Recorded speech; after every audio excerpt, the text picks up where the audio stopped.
माझी पण सुरुवात अशीच होती की मला बिझनेस वगैरे करायचा आहे, स्वतःचं एस्टॅब्लिश करायचं होतं एम्पायर. त्या दिशेने मी पाऊल टाकलं होतं. मग एकदाच असं बस स्टॉपवरती रॅन्डम थांबलो होतो आणि तिथे ऍड बघितली, आमच्या इथे पोलीस भरतीची तयारी करा. वडिलांचा असं छोटासा गाडीचा बिझनेस होता, म्हणजे शेंगा वगैरे विकायची नाही वडील. मी काहीतरी 19 वर्षाचा होतो आणि 19 वर्षाचा असताना मी दुकान चालू केलं होतं आणि स्वतःसाठी खोदलेली ती कबर होती. असं म्हणजे इतकं विचित्र परिस्थिती आली त्यावेळेस की बोलू वाटायचं नाही, शांतच राहायचो.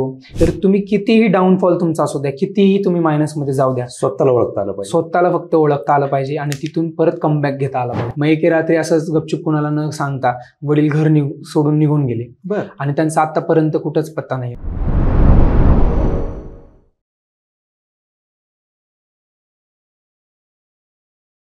नमस्कार, मी किरण निंबोरे, वास्तव कट्टेवरती आपल्या सर्वांचं स्वागत. खरं तर स्पर्धा परीक्षेची तयारी करत असताना फक्त अभ्यास हेच महत्त्वाचं नसतं, परंतु त्या अभ्यासासोबत कधी कधी आपले चुकलेले निर्णय किंवा आपण ज्यावेळेस चुकीचे निर्णय घेतो ते चुकीचे निर्णय देखील आपल्या अपयशासाठी कारणीभूत ठरत असतात. खरं तर फक्त अभ्यास आणि त्याच्याबरोबर आपण नेहमी ऐकत असतो, प्रत्येक अधिकारी सांगत असतात की अभ्यास, त्याच्यासोबत वेळेचं आणि अभ्यासाचं नियोजन, ह्या सगळ्या गोष्टी करत असताना जर तुम्ही एखादी चूक करत असाल अभ्यासाव्यतिरिक्त तर ती तुम्हाला 4 वर्ष मागे नेऊन ठेवते. आज आपल्यासोबत असंच एक व्यक्तिमत्व आहे की अभ्यास भरपूर होता परंतु निर्णय घेताना चुकले आणि 2 वर्ष वाया गेले. आज आपल्यासोबत ऋषिकेश आकळे सर आहेत. सर, आपलं वास्तव कट्ट्यावरती स्वागत. नमस्कार. सरांचं PSI म्हणून सिलेक्शन झालेलं आहे. पोलीस भरतीची तयारी करणारा हा विद्यार्थी, आता विद्यार्थी म्हणायचं का नाही म्हणायचं, पण माणूस हा शेवटपर्यंत आयुष्यभर विद्यार्थी असतो, परंतु पोलीस भरतीची तयारी करणारा हा युवक आज PSI म्हणून त्यांची निवड झालेली आहे आणि राज्यसेवेच्या 2 मेन्स त्यांनी दिलेले आहेत. आता देखील राज्यसेवेच्या मेन्सला आहेत. म्हणजे आपण म्हणतो की पोलीस भरतीचा एक वर्ग वेगळा असतो, ग्रुप Cचा वर्ग वेगळा असतो, राज्यसेवेचा वर्ग वेगळा असतो, पण यांनी असं दाखवून दिलं की असं काही नसतं. पोलीस भरतीची तयारी करत होते, आज राज्यसेवेचे तुम्ही इंटरव्ह्यूपर्यंत जाऊन आलात. खरं तर नक्कीच चुका काय झाल्या? मी सांगितलं की चुका म्हणजे यांच्याकडून चुका भरपूर झालेल्या आहेत. त्या काय चुका झाल्यात आणि कुठल्या परिस्थितीमधून एक पोलीस भरतीची तयारी करणारा कॅन्डिडेट आज PSI होतो आणि राज्यसेवेच्या दिशेने वाटचाल तुमची चालू आहे. खरं तर तुमचा प्रवास जाणून घ्यायला आवडेल, कारण तुम्ही पुणेकर, कोर पेठांमध्ये राहणारे पुणेकर तुम्ही. कारण पुणेकर म्हटलं की ह्या अशा स्पर्धा परीक्षेच्या बंधात जास्त पडत नाहीत. तुम्ही त्या क्षेत्रात आलात, काय नक्की का असं वाटलं होतं की पुण्यातली भरपूर मुलं पोलीस भरतीची तयारी करताना आम्ही पाहतो, तुम्हीच पोलीस भरतीकडे आलात आणि तिथून तुम्ही परत राज्यसेवे MPSCकडे आलात, काय नक्की रिझन काय होतं? अर्थातच सर, तुम्ही म्हणलात त्याचप्रमाणे की पुण्यातली जी मॅक्झिमम जनता आहे, जे विद्यार्थी आहेत, ते या क्षेत्राकडे त्यांचा येण्याचा फारसा कल नसतो. त्यांना अर्थातच त्यांचं करिअर खूप फास्ट आणि एकदम कमी वेळात मिळेल कसं ह्या दिशेने त्यांचा कल असतो. पण माझी पण सुरुवात अशीच होती की मला बिझनेस वगैरे करायचा आहे, स्वतःचं एस्टॅब्लिश करायचं होतं एम्पायर. त्या दिशेने मी पाऊल टाकलं होतं. First year, second year, third year मी अभ्यास करता करता असाच एक प्रयत्न केला होता की एक बिझनेस टाकून बघावं, एक कपड्याचं शोरूम किंवा एक कपड्याचं छोटं बुटीक टाकून बघावं. मग कोथरूडमध्ये गुजरात कॉलनी म्हणून आहे, तिथं मी हे दुकान टाकलं होतं आणि सुरुवातीचे 3 वर्ष ते दुकान खूप उत्तमरित्या चालू. कॉलेज चालू असताना डिग्री माझी सुरू होती आणि डिग्री करता करता COEP ऍडमिशन घ्यायचं होतं म्हणून मी 12वी 2दा रिपीट केली होती आणि मग COEP मला ऍडमिशन मिळालं नाही. तर मग मला असं वाटलं की अरे इंजिनिअरिंग करण्यात काय आता अर्थच नाहीये, त्यापेक्षा मग आता थोडं उशीरच झालाय तर साधं BA ला ऍडमिशन घेऊन टाकू. ऍडमिशनही कुठं मिळत नव्हते दुसऱ्या कुठल्या ह्याला, तर म्हणलं BA तर BA चला डिग्री कम्प्लीट करून टाकूया. मग त्यांनी BA ला ऍडमिशन घेतलं. मग BA चा फारसा काय अभ्यास नसतो, मग गुंतून राहावं याकरिता बिझनेस चालू केला होता आणि एक एक्सपिरियन्स पण, आवड पण होती त्या क्षेत्रामध्ये. तर मग दुकान चालू केलं, दुकान चालत होतं चांगलं. फर्स्ट म्हणजे 1-2 वर्ष दुकान उत्तमरित्या ग्रोथ करत होतं आणि जसं त्यांनी ग्रोथ पकडली तसं कोविडचा फेज आला. आणि कोविडचा फेज आला आणि त्या फेजमध्ये पण रेंट देणं अशक्य झालं. नाईलाज असतो तो सगळं दुकानाचा सेटअप बंद करावा लागला आणि मग नंतर ना इथं पुढे आयुष्यात आता करायचं काय हा सगळ्यात मोठा प्रश्नचिन्ह समोर राहिला होता. त्यावेळेस दुकान बंद केलं. दुकान बंद केलं. 3 महिने असंच भाडं भरलं, 3 ते 4 महिने, आणि त्यानंतर त्यांनी असं सांगितलं की रेंट तर चालूच ठेवावं लागेल आणि पुढची पार्श्वभूमी माहीत नव्हतं की किती लॉंग पर्यंत हा रिसेस राहील वगैरे काय. मग मी असा निर्णय घेतला की आता आपण थांबूयात, जेव्हा सगळं ओपन होईल तेव्हा रिस्टार्ट करूयात. पण तो कालावधी खूपच मोठा होता, 1-1.5 वर्षाचा कालावधी होता. पण त्यात करायचं काय नेमकं 1-1.5 वर्ष, म्हणून मग असा विचार केला की थोडंसं अभ्यासात आपण स्कॉलरच होतो आधीपासून, तर एकदा करून बघूया प्रयत्न. मग एकदाच असं बस स्टॉपवरती रॅन्डम थांबलो होतो आणि तिथे ऍड बघितली, आमच्या इथे पोलीस भरतीची तयारी करा. आता ऍडच येते 2019ची. मग मी कॉल केला, त्यांना कॉन्टॅक्ट केला. मग ते म्हणले हा इथे आम्ही सनस ग्राउंडला प्रॅक्टिस वगैरे करतो, तुम्ही या जॉईन व्हा आमच्याबरोबर. त्यांच्याबरोबर मी जॉईन झालो. तुम्हाला आठवत असेल 2019ची जी पोलीस भरती होती तिचं पण वाद चालू होता की आधी ग्राउंड घ्यायचं का आधी लेखी परीक्षा घ्यायची. बरोबर. आणि ती पण 2-1 वर्ष ती भरती काही झाली नाही. आणि मग तिथं प्रॅक्टिस सरावाला जायचो. मग तिथले क्वेश्चन पेपर तिथं ग्राउंडवरच आम्ही सॉल्व्ह करायचो. मला आठवते मी माझा पहिला पेपर दिला होता खूप मोठ्या गॅप नंतर अभ्यासाच्या, तरी मला 100 पैकी 95 मार्क पडले होते. मग मला मुलांनी ऍडवाइस केलं की अरे तुझा अभ्यास तर खूप चांगला आहे, मग तू आता ही भरती पण होत नाहीये, तू कंबाईनचा अभ्यास का करत नाही. मग त्यांच्याकडून मला बोलतातून कळालं की अरे अशी पोलीस उपनिरीक्षक म्हणून असं एक पद असतं, त्यासाठी तू प्रयत्न कर. तोपर्यंत काहीच माहित नव्हतं. तोपर्यंत मला तिथं काहीच आयडिया नव्हती, एमपीएससी बद्दलची काय आयडिया नव्हती. ते कसं असतं सर, तिथेच होतो मी, माझ्या आजूबाजूला स्पर्धा परीक्षेचे क्लासेस असायचे, हे असायचं ते असायचं, आणि मी तिथंच वावरायचो. पण तिथं वावरताना पासूनच त्या क्लासमध्ये जाऊन बसायचा प्रवास जो असतो ना तो खूप मोठा असतो. म्हणजे आपल्याला माहित असतं की हा इथंच आहे, याच बिल्डिंगमध्ये आहे, क्लास आहे, काय हे आहे ते आहे. आमचं ते युनिक अकॅडमीला खाली वडिलांचा असं छोटासा गाडीचा बिझनेस होता, म्हणजे शेंगा वगैरे विकायची ना वडील, मग तिथं खालीच विकायचे. आम्ही सर वडिलांना सामान नेऊन तिथंच द्यायचो आणि वरती युनिक अकॅडमी असायची. म्हणजे पूर्ण अवतीभोवती माझं तेच सगळं होतं.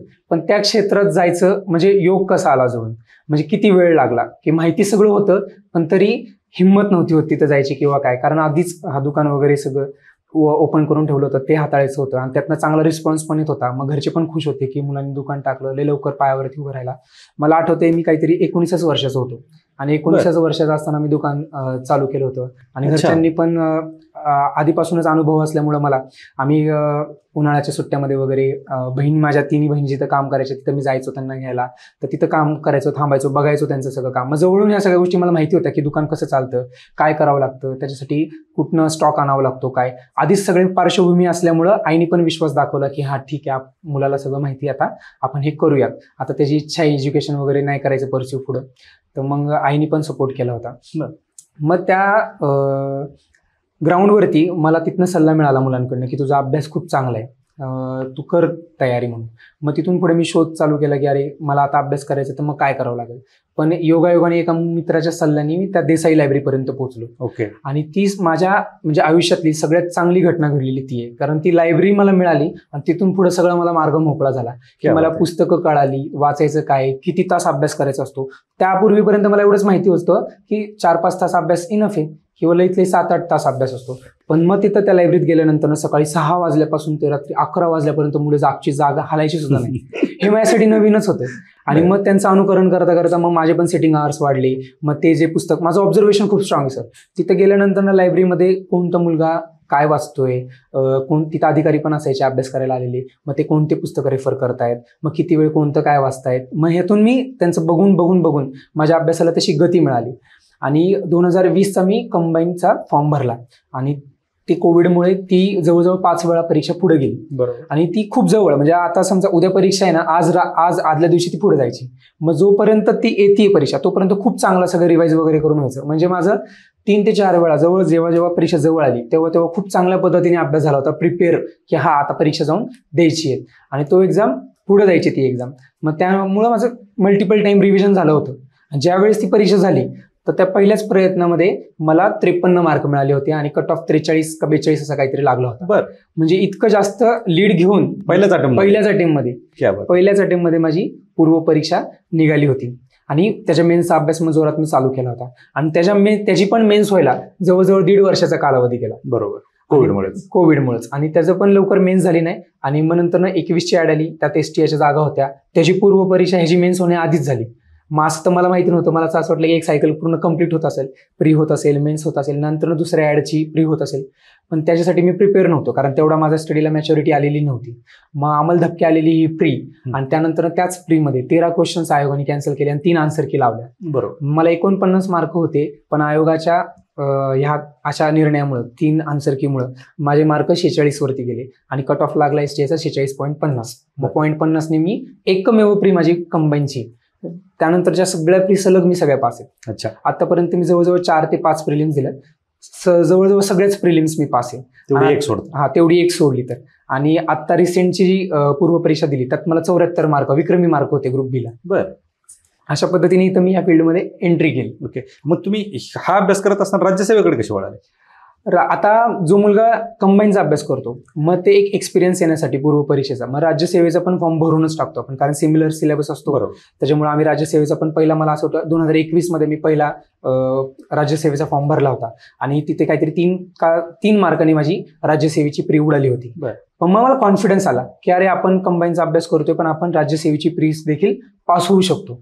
मग त्यानंतरची येणारी पूर्व परीक्षा राज्यसेवेची मी थोडं म्हटलं की पुश करूयात, आपण प्राचीन नाही ना आतापर्यंत वाचलं, वाचून बघूयात, पर्यावरण कधी केलं नाही तर करून बघूयात.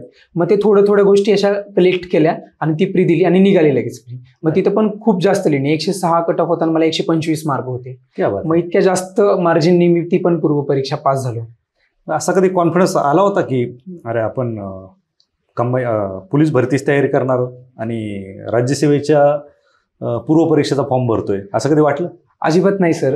या क्षेत्राकडे येण्यापूर्वी भरपूर जणांकडून असं ऐकलं होतं की तू जाऊ नकोस, तुझा जसं ज्या टाईपमध्ये तुझा स्वभाव आहे तू इथं टिकणार नाहीस, तू आत्महत्या करशील जाऊन, कारण तुला अपयश डायजेस्ट होत नाही. कारण आतापर्यंत लहानपासून कॉलेजपर्यंत स्कॉलर मुलगा होतो, म्हणजे 1-2 मार्क जरी सर कमी पडले ना असं डोळ्यातनं पाणी यायचं की का मी फर्स्ट नाही येते किंवा का मी टॉप नाही करते, म्हणजे डायजेस्ट नाही होत अपयश मला. तर अशी मला मित्रांनी ॲडवाइस केली होती की तुला ते फेल्युअर तिथं पचणार नाही, कारण हे स्पर्धा परीक्षेचं क्षेत्रच असं आहे की जो स्कॉलर असतो ना अकॅडमिक्समध्ये तो इथे येऊन एकदम सामान्य मुलगा होऊन जातो, त्याचं स्कॉलॅरिटी तिथे टिकत नाही अजिबात. बरोबर. तर मला अशी ॲडवाइस केली होती, पण तरी मी म्हटलं की ठीक आहे आता आलोयच तर आता माघार घ्यायची नाही, लढायच तर लागलंच.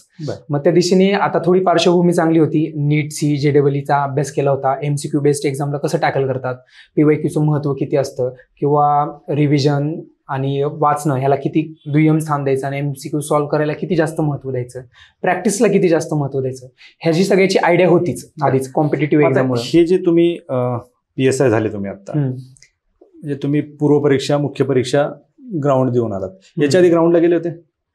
ह्याच्या आधी मी पोलीस भरतीची जेव्हा तयारी करायचो तेव्हाच, आणि 2022ला मी ग्राउंडला क्वालिफाय झालो होतो आणि 2022ला मला 158.75 इतके मार्क होते.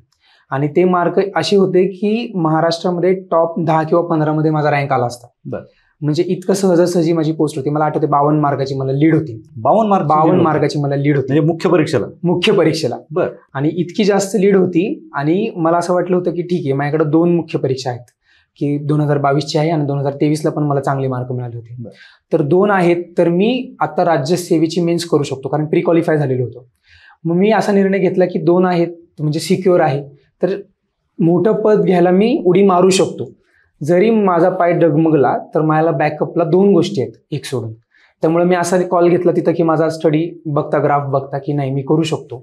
मला असं आतून येत होतं की हा भाई तू कर, रिग्रेट नको आयुष्यभरासाठी की तुझ्याकडं चान्स होता आणि तू केला नाही म्हणून. मग मी असा कॉल घेतला की ठीक आहे मी मुख्य परीक्षा टार्गेट करतो, कारण ही ॲड सोडून पण आणखीन एक ॲड आहे राज्यसेवेची जी लास्ट असणार आहे ऑब्जेक्टिव्हची.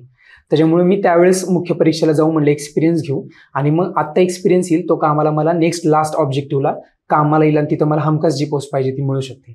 मग मी तो कॉल घेतला आणि ते कॉल घेण्याच्या नादामध्ये किंवा ओव्हर कॉन्फिडन्समध्ये की मला असं वाटलं होतं की मी पोलीस भरतीचा विद्यार्थी आहे, ग्राउंड चांगलं आहे माझं, काय नाही मी ग्राउंडला गेलो तर 60 मार्क मला आरामात मिळतील. आणि जेव्हा सुरुवात पण केली ती PSIसाठी तर मी पहिल्या दुसऱ्या दिवशीच 800 मीटर कंप्लीट केलं होतं. तेव्हा मला असं कॉन्फिडन्स होतं की माझं ग्राउंड निघून जाईल. पण राज्यसेवेच्या अभ्यासाच्या त्या झोनमध्ये इतकं मी झोकून दिलं होतं स्वतःला की मला ते लक्षातच नाही राहिलं की मी ग्राउंडला पण आहे. आणि माझ्या बॅक ऑफ द माइंड कुठेतरी असं होतं की ग्राउंड हे उन्हाळ्यामध्ये घेणार नाहीत. माझं 30 मेला ग्राउंड झालं होतं उन्हाळ्यामध्ये. आणि मला असं वाटलं होतं की उन्हाळ्यात तर काही ग्राउंड घेणार नाहीत कारण एवढं तापमान जास्त होतं. तर ते थोडं निर्णयच चुकला माझा की मी अंडर एस्टिमेट केलं की उन्हाळ्यात घेणार नाही. दुसरं मला असं वाटलं की माझं ग्राउंड चांगलं आहे, पोलीस भरती करून आलो असं तसं. मी 400 मीटर 57 सेकंदमध्ये 57 सेकंदमध्ये मारलेलं होतं. तर माझ्या डोक्यामध्ये असं की हा तुझं ग्राउंड चांगलं आहे, तुला एवढं काही एफर्ट करायची गरज नाही, घ्यायची गरज नाही. मग त्या झोनमध्ये माझं 60 मार्काचं ग्राउंड सुद्धा निघलं नाही. आणि 60 मार्कला क्वालिफाय होतं तेही झालं नाही. पोलीस भरतीची तयारी करणारा कॅन्डिडेट आणि ही गोष्ट सर इतकी धक्कादायक होती, मला 80 ते 70 कॉल आले असतील की तू असा मूर्खपणा कसा केला, तुला कळतं का काय, तू म्हणजे नुसती तुझी बॉडीचे म्हणजे अशी फिटनेस आहे वगैरे आणि तुला 60 मार्काचं सुद्धा ग्राउंड नाही निघालं का. आणि मला एवढे चांगले मार्क आले होते म्हणजे ऑब्व्हियसली तो खूप जणांपर्यंत स्कोअर पोहोचला होता की अरे त्याला एवढे मार्क आहेत, 158 मार्क आहेत. कारण जनरली आमच्या लायब्ररीमध्ये 2-3 जणच होते की त्यांना एवढे मार्क होते. त्याच्यामुळे माझा स्कोर स्प्रेड झाला होता की हे जे खूप चांगले मार्क आहे वगैरे वगैरे. आणि मग तेव्हा जेव्हा ग्राउंड निघाला नाही, तो डायरेक्ट शून्यावर येतो ना आपण, बरोबर, की काहीच नसतं मग आपल्याकडं. आणि असं अजिबात वाटलं पण, म्हणजे माइंडमध्ये पण कधी असं आलं नाही की माझं ग्राउंड निघणार नाही बाबा. असं वाटत होतं की निघल. आणि अचानक डायरेक्ट सगळं 0. त्याच्यानंतर पुढं काहीच दिसत नाहीये की आता अचानक, म्हणजे सगळे तुम्हाला असं समजत असतात की आता हा ऑलमोस्ट झालाय असं कन्सिडर करत असतात. आणि त्यानंतर नेक्स्ट डेला उठून तुम्ही डायरेक्ट 0 झालेला असतात आणि तुमच्याकडे काहीच नसतं. इतकं पेनफुल होता तो काळ. 30 मे पासून ते 19 डिसेंबर पर्यंत. 19 डिसेंबरला माझं 23चं ग्राउंड झालं, जे की 70 मार्काला क्वालिफाईंग होतं. तो जो पूर्ण मधला पिरियड आहे ना, इतका पेनफुल होता की तुम्हाला सांगतो सर, की रात्री मला झोप तर अजिबातच यायची नाही, पण मला दुपारी सुद्धा झोप लागायची नाही. मी डचकून डायरेक्ट उठायचो आणि हे तू काय केले असं स्वतःला म्हणायचो की तू काय केलं, तू इतकं कसं मूर्खपणा केलास तू, की आत्ता तू PSI असला असतास, पण तुझ्या फक्त एका चुकीमुळं सगळं तू गमावून बसलास. आणि परत नंतरनं आपल्याला माहिती असतात की असे बरेच रेफरन्सेस असतात की हा अमुक व्यक्ती आहे, तमुक व्यक्ती आहे, बऱ्याच वर्षापासून करतोय, फक्त दुसऱ्यांना सांगत असतो त्याच्यामुळे त्याचं झालं नाहीये. तर माझ्या डोळ्यासमोर ते चेहरे यायचे की तू त्यातलाच एक होऊन जाशील आता, की नुसतं दुसऱ्यांना सांगत राहतो, असं ॲडवाईस करत राहतो, तसं ॲडवाईस करत राहतो, आणि तुझं स्वतःचं मात्र काही होत नाहीये. आणि स्वतःसाठी खोदलेली ती कबर होती. असं म्हणजे इतकं विचित्र परिस्थिती आली त्यावेळेस की बोलू वाटायचं नाही, शांतच राहायचो, सारखं त्यावरच विचार करायचो. थोडा वेळ झाला की बोलताना पण कोणाला पण मी हेच दुःख सांगत बसायचो की माझं बरं असं झालं तसं झालं. म्हणजे त्यातून बाहेर निघणं खूप डिफिकल्ट होतं. आणि मग नंतरनं त्यातून बाहेर निघून येणारी 1 डिसेंबरची राज्यसेवेची पूर्वपरीक्षा फोकस करणं, 19 डिसेंबरचं ग्राउंड, मग मध्ये फक्त 15 दिवसाचाच परतनं गॅप. मग आता पण परतनं असं झालं की दोन्ही दगडावर पाय ठेवून जाऊ नको, परत आपटशीन तोंडावरती. पण आता असं होतं, तेव्हा माझा चॉईस होता, पण आता असं होतं की नाईलाज होता की आता लीड तर एवढी नाही 23ला, अभ्यास तर सोडून चालणार नाही. आणि ग्राउंडला तर क्वालिफाय झालोय, तर ग्राउंड तर करावं लागेल. म्हणजे दोन्ही आता मॅनेज करणं गरजेचंच आहे. आणि असं बऱ्याच वेळा तुम्ही ऐकलं असेल की ग्राउंड करता करता अभ्यास काहीच होत नाही मुलांचा. पण मग मी ते जमवून दाखवलं, करून दाखवलं की मी तेवढ्या फोकसनी अभ्यास पण करत होतो आणि तेवढ्याच ग्राउंड पण तेवढ्याच फोकसनी करत होतो. आणि दोन्ही गोष्टी मी सक्सेसमध्ये कन्वर्ट केल्या. पण खूप कमी टाईममध्ये, म्हणजे त्यातून रिकवर व्हायला वेळ लागणार होता मला, आणि त्यातून रिकवर होऊन ह्याची तयारी करायची होती. आणि लगेच मी ते यश पदरी पाडलं. म्हणजे खूप कमी टाईममध्ये. म्हणजे स्वतःवरती विश्वास जर तुमचा असेल आणि तुम्हाला माहिती असतं की आपली कॅपॅबिलिटी तेवढी आहे, तर तुम्ही कितीही डाऊनफॉल तुमचा असू द्या, कितीही तुम्ही मायनसमध्ये जाऊ द्या, स्वतःला ओळखता आलं पाहिजे. स्वतःला फक्त ओळखता आलं पाहिजे आणि तिथून परत कमबॅक घेता आला पाहिजे. ह्या सगळ्या फेजमध्ये कुटुंब सोबत होता? कुटुंबाचं फक्त आईच एकमेव अशी होती की आईला असा विश्वास होता की माझा मुलगा 100% काही ना काही करणार. आणि वडील 2021 मध्येच जेव्हा कोविडचा पिरियड होता, तर तेव्हा माझी पहिली प्रिलिम्स होती 4 सप्टेंबर 2021ला. तर वडिलांनी त्या प्रेशरमध्ये, की कोविडमध्ये काय होते, ज्यांना पण ॲडमिट करतोय आपण, तर जे पण ॲडमिट होत आहेत ते राहत नाहीत. मग त्यांना असं वाटलं की आपल्याला हे प्रेशराईज करतायत घराजवळचे सगळे लोक की तुम्ही ॲडमिट व्हा. मग त्या धास्तीमध्ये आणि घरातलं वातावरण जसं होतं की त्यांना TB होता आणि मग त्यांची जास्त विशेष काळजी घ्यावी लागत होती. मग या सगळ्या तणावपूर्ण वातावरण सरांनी म्हणजे वडिलांनी असा निर्णय घेतला की इथं राहायलाच नको, म्हणजे माझ्या जीवावरती येईल इथं राहिलो तर. मग एके रात्री असंच गपचूप कोणाला न सांगता वडील घर सोडून निघून गेले. आणि त्यांचा आतापर्यंत कुठंच पत्ता नाही. म्हणजे आम्ही खूप प्रयत्न केले त्यांना शोधण्याचा, त्यांच्यासाठी कंप्लेंट पण फाईल केली. CP ऑफिसमध्ये आम्ही गेलो, वैयक्तिक आम्ही खूप फेऱ्या मारल्या, पण त्यांचा आतापर्यंत कुठंच तपास लागत नाहीये. त्याच्यामुळे भेटलेच नाहीत त्यांपर्यंत. तुमचं यश पाहायला ते नव्हते? नाही, यश पाहायला ते नव्हते. आता घरी फक्त आईच? आता फक्त आईच. म्हणजे ज्या वेळेस तुमचं PSI म्हणून सिलेक्शन झालं, त्यावेळेस तुम्हाला कॉन्फिडन्स होता की आता हो आपण? हा, तेव्हा होता, कारण तोपर्यंत असं चित्र क्लिअर झालं की ग्राउंडला कोणी गेलंच नव्हतं, जागा शिल्लक राहिल्या होत्या. त्याच्यामुळे जो ग्राउंड क्वालिफाय करतोय तो PSI झालाय. ही 23चं चित्र होतं. पण 22ला एक्झॅक्ट अपोजिट असं होतं की इतकी लीड होती मुलांना, इतके मार्क होते मुलांना, सगळे इझिली ग्राउंड 60 मार्काचं क्वालिफाय होत होते. आणि तरी 25 मार्काची लीड असलेली मुलं सुद्धा त्यावेळेस रेसमधनं बाहेर पडले होते. पण त्यामुळं जोपर्यंत ग्राउंड होत नाही तोपर्यंत चित्र असंच होतं की कॉम्पिटिशन खूप टफ आहे. बरोबर. ज्या दिवशी फर्स्ट डेला ग्राउंड झालं तेव्हा मुलं प्रेझेंट राहिली नाहीत ग्राउंडला, त्यानंतर थोडं रिलॅक्स वाटायला लागलं की अरे आता जास्त मार्कांचा लोड नाहीये. आणि माझं ज्या दिवशी ग्राउंड झालं त्या दिवशी पण अशी निम्म्याला निम्मी पण पोरं नाही यायची सर, निम्म्यापेक्षा कमी पोरं ग्राउंड द्यायला यायची. आणि हे सगळं झालं असं की ओव्हरलॅपमुळे, खूप ऍड ओव्हरलॅप झाल्या आणि कोविडमुळे, त्याच्यामुळे 23ला कोणी ग्राउंड द्यायला आलं नाही. बरोबर. आता ह्या सगळ्या गोष्टी जर पाहिल्यात, तुम्ही ग्रॅज्युएशन चालू असताना तुम्ही बिझनेस सुरू केला होता, तो कोविडमुळे बंद पडला. अभ्यास सुरू केला, वडील तुमचे घर सोडून निघून गेले, ते तुम्हाला सापडले नाहीत, त्यांच्या तुम्ही शोधत होतात. तुम्ही पोलीस भरतीची तयारी करत होते, त्यात तुम्ही इकडे राज्यसेवेकडे आणि कंबाईनकडे वळलात.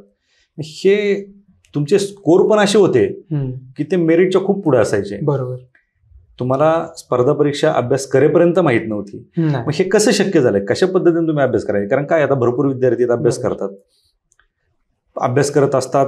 तुम्ही सांगितलं सकाळी 6 ते 11 प्रत्येक जण अभ्यास करतो. तुम्ही असं काय केलं की डायरेक्ट शून्यापासून सुरुवात केली आणि तुम्ही यशापर्यंत पोहोचलात कमी वेळात? मी 3 गोष्टी सांगतो सर की मी काय वेगळ्या केल्या. तर मी माझं जे सोर्सेस आहेत, इतकं वास्ट सोर्सेस आहेत, मी ते सगळे सोर्सेस मिनिमाइज करायचो स्वतः. मी हँड रिटन फॉर्मॅटमध्ये निवडक विषयांचे, जसं की सायन्स झालं, जॉग्राफी झालं आणि इकॉनॉमिक्स झालं, ह्या विषयाचे मी नोट्स काढले होते. आता बऱ्याचदा काय होतं, सजेस्ट करताना खूप मोठी मोठी रेफरन्सेस बुक सजेस्ट होतात मुलांना की तुम्ही हे वाचा, हे वाचा, ते वाचा. पण ते वाचणार 15-20 दिवस निघून जातात आणि त्याला मल्टिपल टाइम रिव्हिजन पडणं शक्य होत नाही.